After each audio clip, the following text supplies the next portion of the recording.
very good brother, Peter Obi, thinks that it was rigged out of that election. I'm not going to discuss Peter Obi here. I've told you. There are those who think that that is going to be the next president of Nigeria. I'm not going to discuss Peter Obi here. It's just... That's your brother. Yes, of course. Where is solidarity? There's no solidarity. I'm a member of APC. Any day I join Labour Party, I will have solidarity. I'm not going to discuss Peter Obi here. You don't think Peter Obi is going to be... I don't want to discuss Peter Obi. Why? Because I don't want to do that. There's no problem. You think he's a big force in the No, I don't want to discuss Peter Obi in any kind. Are you afraid to discuss Peter Obi because you know that he's a big political force? Listen to me. I can discuss Tinubu. He's the leader of my party. I'm not a member of Labour Party.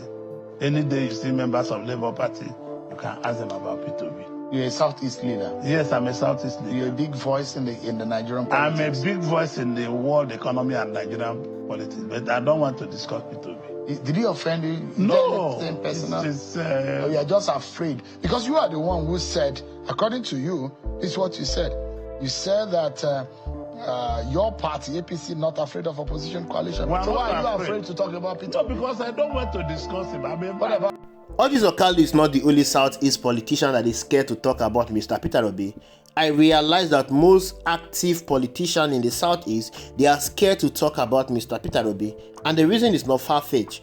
I remember after the 2023 election, Eyinaya Abaribe, a seasoned politician, a senator on the floor of the National Assembly, came out openly to say that he is very happy that he was able to win his re-election into the Nigerian Senate. The reason why he said that was because of the wave of Mr. Peter Obi in the 2023 general election. So many politicians were retired because of Mr. Peter Obi, and Eyinaya Abaribe acknowledged the fact that he almost lost that election to a Labour Party candidate in Abia State. An unknown Labour Party candidate was about to defeat a seasoned senator in Abia State in the person of Eyinaya Abaribe due to the wave of Mr. Peter Obi.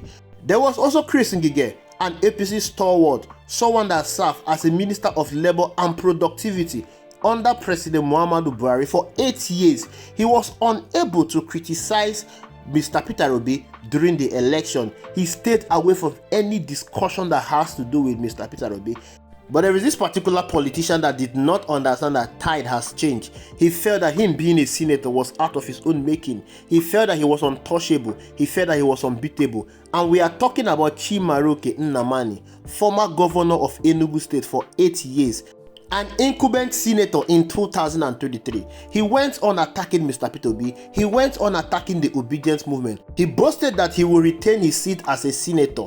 His opponent and closest rival to the Enugu State senatorial election was gruesomely murdered just few weeks to the senatorial election, and he felt he could win that election unopposed, unhindered. But unfortunately for him, he was defeated by the person that replaced Senator Oyibochukwu, a 2-week-year-old politician, defeated Chimaroke Nnamani. This happened because of Mr. Peter Obi. This happened because of the wave of Mr. Peter Obi. So major politicians in the Southeast, they are aware of the wave that Mr. Peter Obi pulls in the Southeast.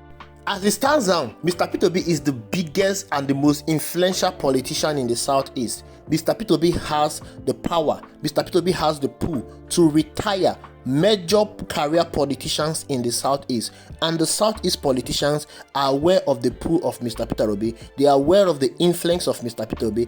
That is the reason why many of them don't want to talk about his political ambition. Some politicians like Charles Soludo are angry with Mr. Peter Obi. They hate Mr. Peter Obi because Mr. Peter Obi has taken away their shine.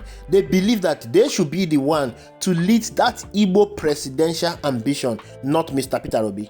Mr. Peter Obi was able to get to where he is today because he decided to tread on an uncharted terrain. He decided to go where others dared not to go. He decided to dare the impossible. Mr. Peter Obi refused to see himself as a third-class citizen. He refused to see himself as a slave. Most Southeast politicians, they see themselves as a third-class citizen. They believe that for them to achieve any major milestone in the Nigerian political landscape, they must align themselves with other regions in this country. They must serve other politicians in this country for them to become recognized as a national politician in Nigeria.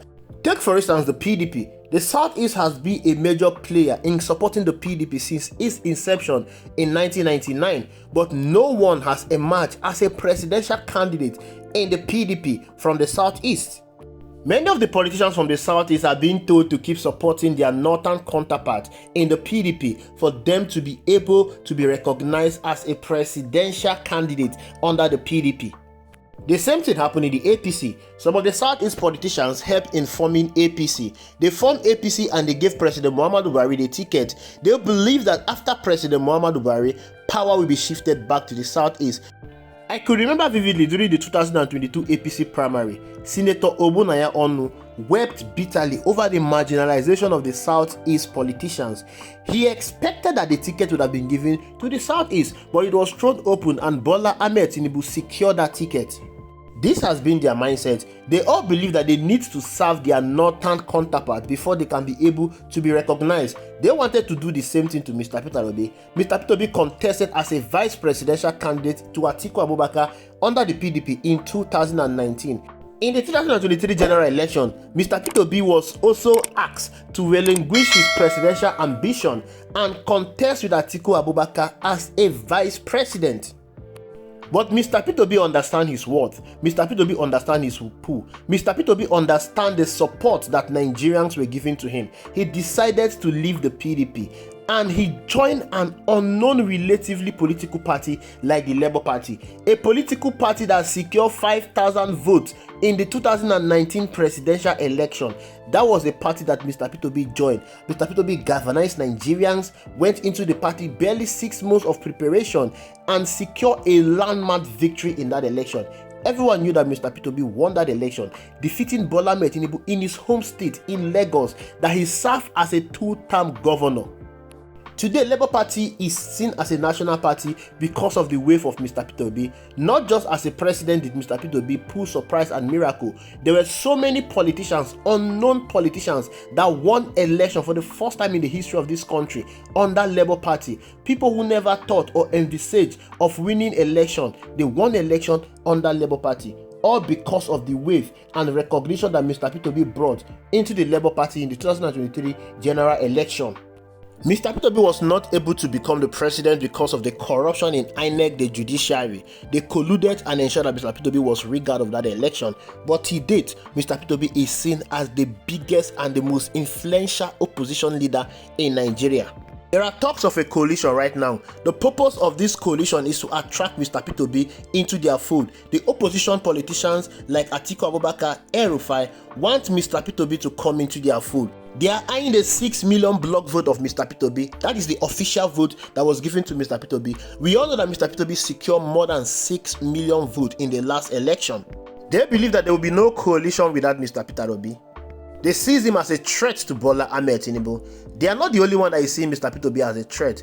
All Igbo politicians in Nigeria, they are seeing Mr. Peter Obi as a threat to their political ambition. That is the reason why they don't want to talk about him, because they know that any attempt to discuss about Mr. Peter Obi in a negative way will attract the wrath of the obedient movement. They also believe that this wrath of the obedient movement will be translated to vote in the 2027 general election. Supporting Bola Ahmed Tinubu will not make them win their election in the Southeast. Southeast people do not give a hoot about who is the incumbent. They will vote you out as long as you do not align with their ideology. It was in the Southeast that we saw Governor of Enugu State and Abia State losing out on their senatorial ambition because they did not support Mr. Peter Obi. Speaking in favor of Mr. Peter Obi, we also see the federal government coming down heavily on them. Someone like Orji or Kalu cannot even afford to speak in favor of Mr. Peter Obi because he's an APC man and he's promoting Bola Ahmed Tinubu as the president. Speaking in favor of Mr. Peter Obi, we attract the wrath of the president. That is the reason why he decided to be neutral. That is the reason why he doesn't want to say anything about the presidential ambition of Mr. Peter Obi. Because that will definitely be the end of his ambition. This is what separates them from Mr. Peter Obi. They need someone to get to where they are. They need to align to the center in order to be recognized. Mr. Peter Obi is a sole candidate. Mr. Peter Obi recognition is not tied to any politician or any godfather. Mr. Peter Obi recognition as the most influential opposition politician in Nigeria is tied to the massive suffering that Nigerians are experiencing on a daily basis. Most Nigerians see Mr. Peter Obi as their hope. They see Mr. Peter Obi as the only politician that understands their struggles, that understands their plight. They see Mr. Peter Obi as the only politician that wants to bring succor to them, that wants to make everything possible to ensure that Nigerian state is a functional state, to ensure that there is justice in Nigeria. They see Mr. Peter Obi as a shift from these old guard politicians that we have experienced over the years.